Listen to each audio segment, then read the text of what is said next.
helping people cope with and overcome life's challenges.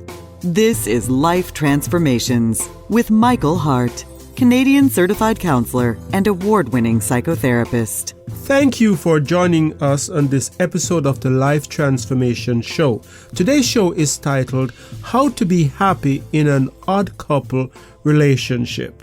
We sometimes hear of these matches made in heaven relationships where partners seem to be perfectly suited for each other. They like the same movies, they have similar interests, and even seems to intuitively know what the other person is thinking. On the other hand, we see relationships between people who seem to be odd couples, who are so different that it seems to be a real-life example of Beauty and the Beast. By odd couples, we mean relationships in which two partners are polar opposites. The relationship of Abigail and Nabal is an example of this. We find that story in 1 Samuel chapter 25, and the names of the partners in that marriage give us an example of how different they were. So we are told in 1 Samuel 25 verse 25 that the name Nabal actually means a fool, and that he acted out his name. As a matter of fact, his wife was speaking to King David and telling King David not to listen to her husband, who was making a fool of himself because his name meant fool. And she even went on to say that folly goes with him. Not only he is a fool, but folly goes with him. In contrast, the name Abigail comes from the root word ab, which means father. And her full name, Abigail, actually means the father's joy, my father's joy. So in her name, there is this association with joy. And as we read the story in 1 Samuel chapter 25, we can see that Abigail seemed to have been loved by her servants, whereas her husband acted in ways that made people stay away from him and not be drawn to him. The servants went to her to talk about her husband's behavior. They did not feel that they could speak to him directly about the trouble he was getting himself into with King David.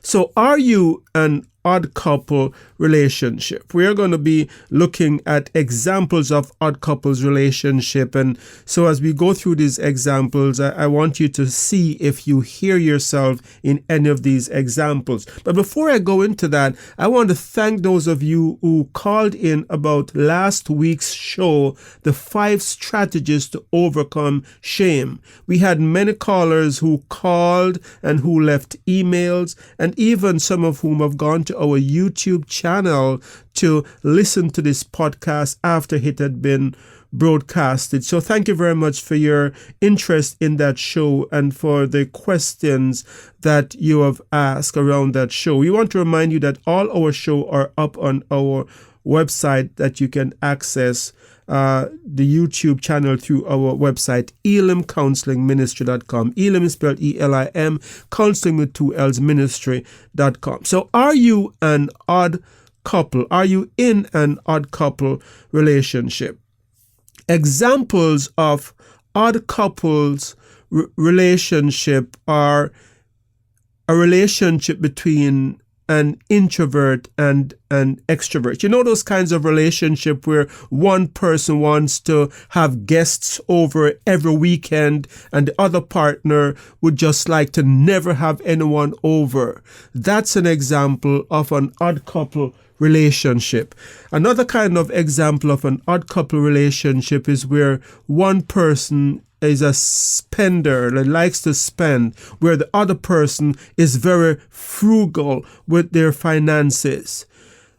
A religious and An atheist is an example of another odd couple relationship. Or the orderly and the slob. You know, that person that likes to keep the house neat and clean and everything has to be in the right place. Not only do things have to be in the right place, but they have to be arranged in a certain way and be in perfect order, where the other person is a slob.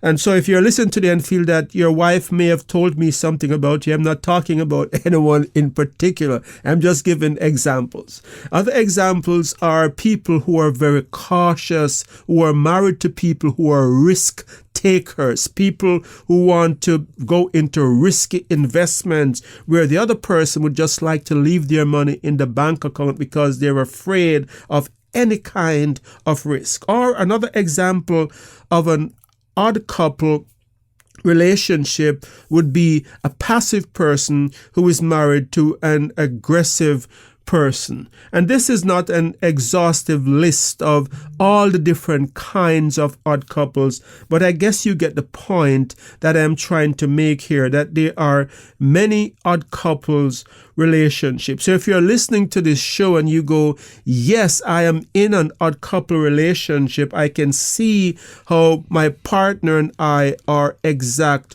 opposites.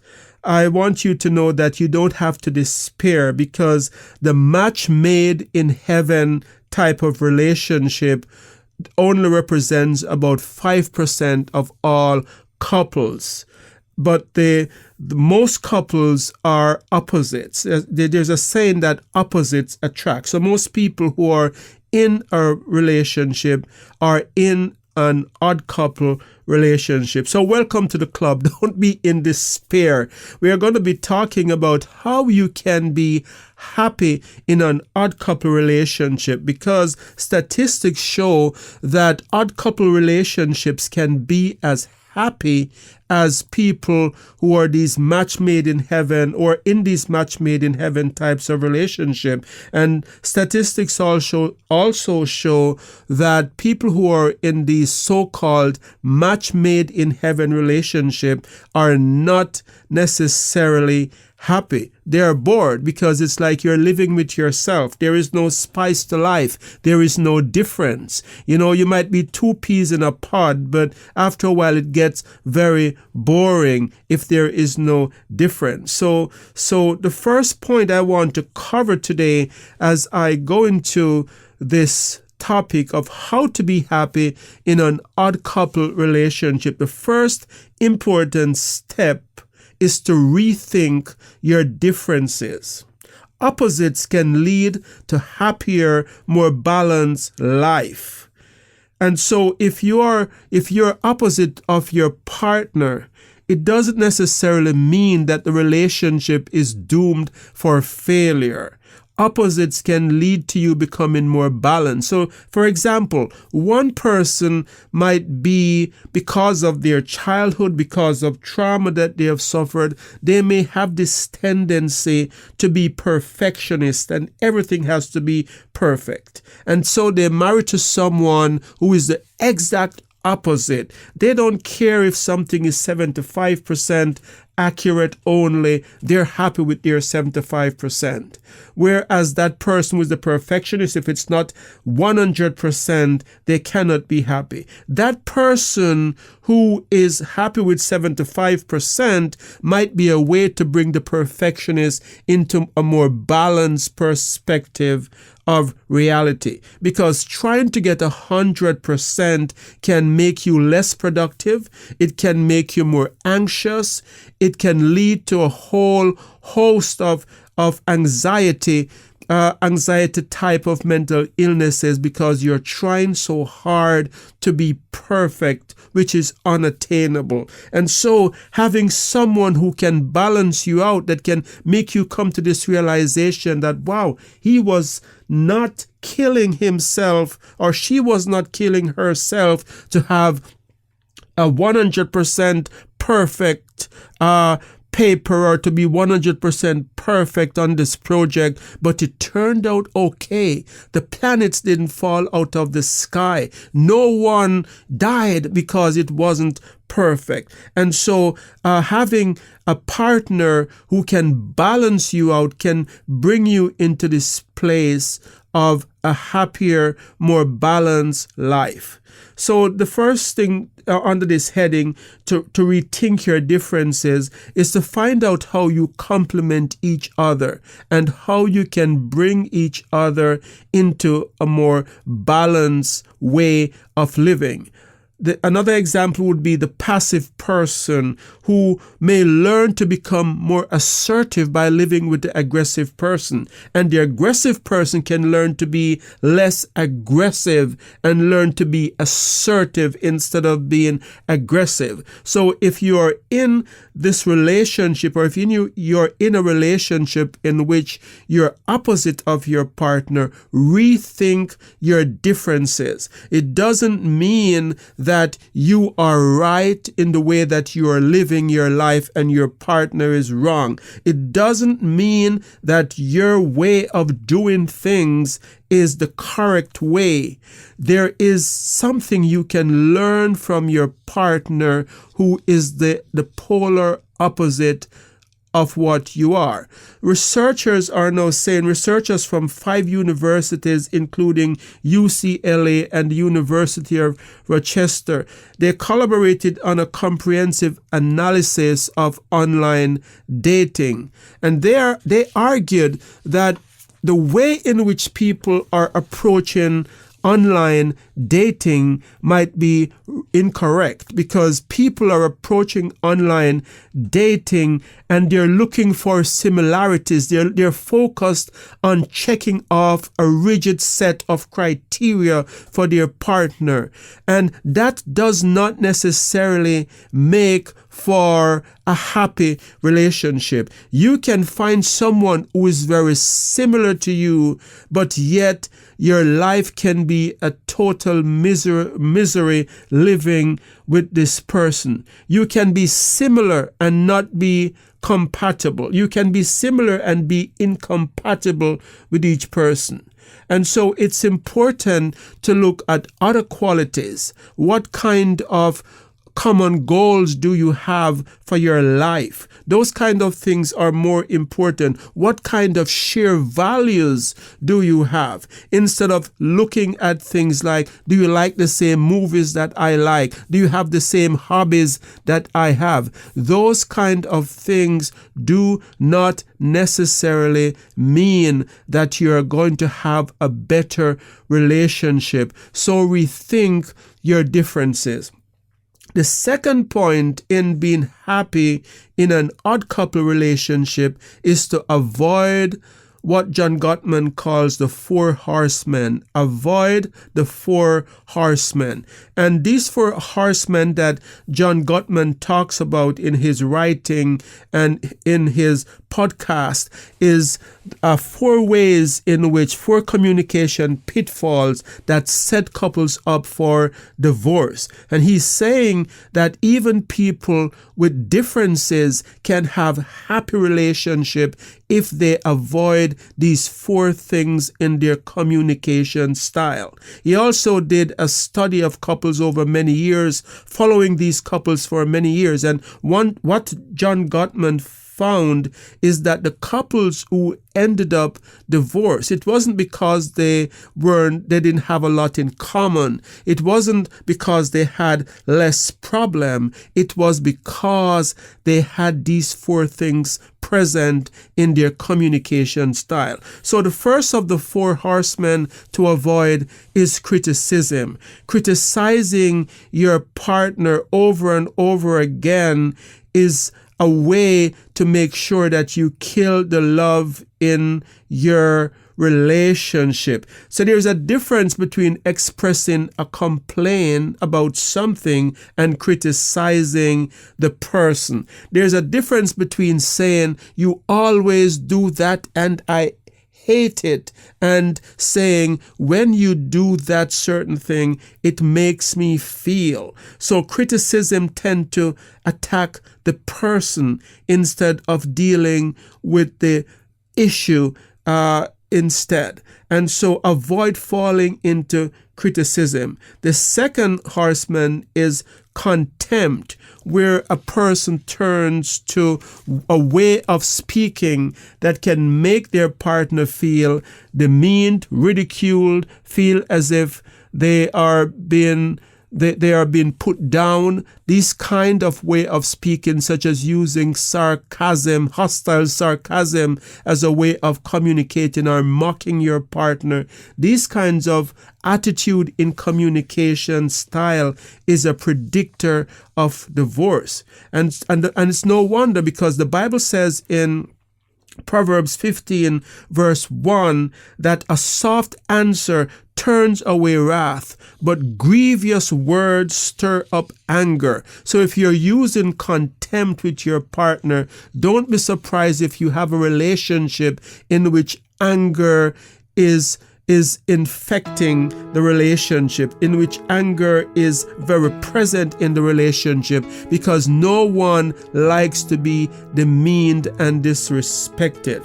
Michael will be right back. You have been listening to the Life Transformation Show, where award-winning psychotherapist Michael Hart of Elim Counseling Services has been speaking on the topic, how to be happy in an odd couple relationship.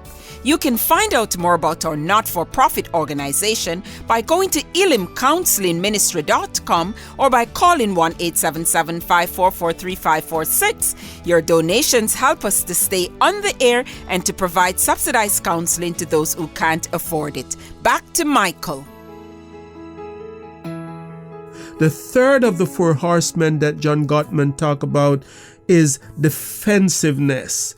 And he says defensiveness is also very destructive to a relationship. So defensiveness occurs when one partner points out something that is wrong with the relationship, and instead of the other person hearing what the other person is saying and attending to it, they react with hostile defensiveness. You know, I had to work late. You know, I didn't have any time to do what you're asking me to do. I didn't remember. Those are defensive ways of approaching a conflict. And if you turn to defensive ways of communicating in a relationship, don't be surprised if the relationship falls apart. And it won't be because you have differences. It won't be because you're an odd couple why the relationship falls apart. It is because of how you are communicating and you're using defensiveness. The fourth of the four horsemen that John Gottman writes about is stonewalling.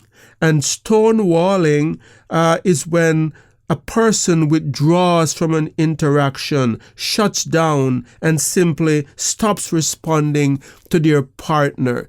And it might not be a bad idea in some situations where a conversation is spiraling out of control to say, this conversation is not being productive right now. Let us stop here and let us set a time to talk about it tomorrow. That is not stonewalling. What stonewalling is, it's a way of trying to punish the other person with silence. I don't like what you're saying, so I'm not going to talk to you. And I won't talk to you in some instances for days. People will stonewall their partners for days. And I've even heard examples of where people will go weeks without speaking to their partner because the partner brought up something that they didn't like. And so if you're engaging in stonewalling, you're setting up your partner for your relationship for failure. And the third thing that you should keep in mind, the third strategy for surviving and being happy in an odd couple relationship is that you should work on win-win compromise. So the first point that I talked about was to rethink your differences. The second point was to avoid the four horsemen in your communication. And the third point now that I am on is to work on win-win compromise.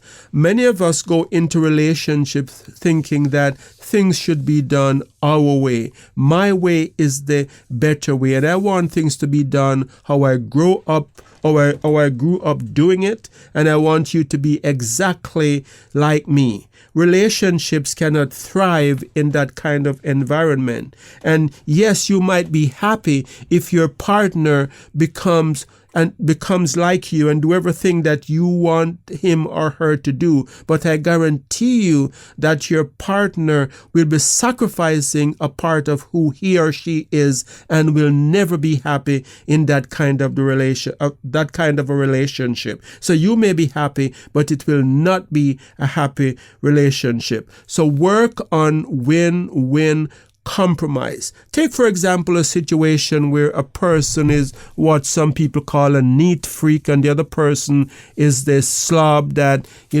leave things, all over the place. Their socks is at the front door and, their bag is in the middle of the living room and everything is just chaotic in how they do things. How they live their lives. A win-win scenario might be that the person who is the so-called slob might have to learn to become a little bit more orderly in how they go about living. And maybe the person who is the neat freak may need to realize that they can live with some level of disorder within the household, that the house does not have to be a museum for them to feel safe. So in other words, there is respect involved in coming to win-win compromise. So it might be that this person who is the slob will come to a place where they realize, I cannot keep this area of the house like that. I might have my place in the basement that I can leave however I want, but in this area, that's the main entrance area, I have to be careful because that will make my partner unhappy. So you can create spaces where a person can be who he or she wants to be, but other places where the needs of the other person is met. So think about your situation. What would win-win look like? And come up with compromises instead of trying to change the other person. The fourth point is to learn to live with reasonable differences. Learn to live with reasonable differences. And so with reasonable differences here, I am not talking about putting up with things like gambling or abuse or porn use. I'm talking about reasonable differences. Your partner is different than you, and don't try to change your partner into becoming who you are. So learn to live with reasonable differences. This may mean coming up with a list of things that are deal breakers for the relationship and deciding together what those deal breakers are and what those values that you share as a couple. What are those values that you want to build your relationship around? Come up with those ideas and then think about the other things which are negotiables, and then learn to accept the differences in which you go about those other things that are not based on moral values or are not based on core values of the relationship. So accept that your partner will never be as organized as you are. I see relationships of people who come in where they have spent 30, 40, 50 years trying to change the other person into becoming who they are. Your partner will never become like you. So a good thing to do, a healthy thing to do, is to learn to accept reasonable differences. Accept that your partner will never discipline the kids the way that you are, and that can be a factor of male and female differences. Male discipline is different than female discipline. Your husband may never speak to the kids with the tone that you speak to them, but it doesn't necessarily mean that he's being abusive. So you have to learn to live with these differences to be happy in an odd couple relationship. And the fifth point that I want to stress as to how to be happy in an odd couple relationship is to change your focus. Change your focus. We can focus on things in a way that makes them become unsurmountable obstacles in our relationship and become very unhappy about them. Or we can change our focus to the things that are really going well in the relationship. In many cases, we lose sight of the good side of things. So, for example, your husband is playing with your child in the middle of the living room that you like to keep very clean and tidy, and there are toys all over the floor, there are books thrown, and the first thing that comes to your mind is, look how messy this room is, as opposed to my husband is spending quality time with our child. And so if you focus on the mess, you might miss the fact that there is a bonding that's taking place. Or another example of this is that she's planning to entertain again, and I would rather be alone. Whereas you could thank God that you have friends in your lives that you can invite over. So change your focus. In Philippians 4 verse 7 to 9, we read these words. Finally, brothers, whatsoever things are true, whatsoever things are honorable, whatsoever things are right, whatsoever things are pure, whatsoever things are lovely. And it goes on to say, think on these things. And then it says, and the God of peace will be with you. Sometimes we miss peace in our lives because we are focusing on all the things that are going wrong and not on the things that are going right. So you can be happy in your odd couple relationship if you focus on these 5 principles that I have talked about here today. If you have missed this show, you can find it on our YouTube. If you have missed the first part of this show, you can listen to it by going to our YouTube channel, which you can access through our website, elimcounselingministry.com.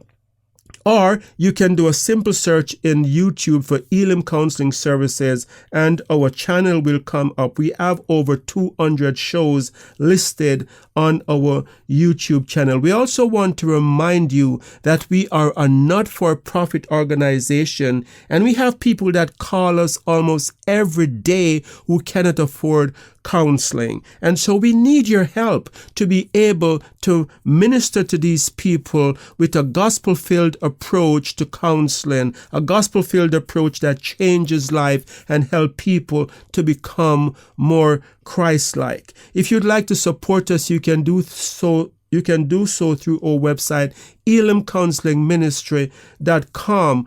Or you can support us by becoming a Patreon of our Patreon page, patreon.com/Elim Counseling. That's our Patreon page, and you can become a patron for as little as $5 monthly. So we want to thank you for being with us on this episode of the Life Transformation Show, and we pray that this show will be a blessing to you and it will help you in your walk. We have tried to make this show scripturally sound by involving the scriptures in the podcast that we put out, and we hope you find this very helpful and enjoyable. So until next time, this is your host, Michael Hart of Elim Counseling Services, praying that God would bless you in all your relationships and keep you sound in mind and pure in heart.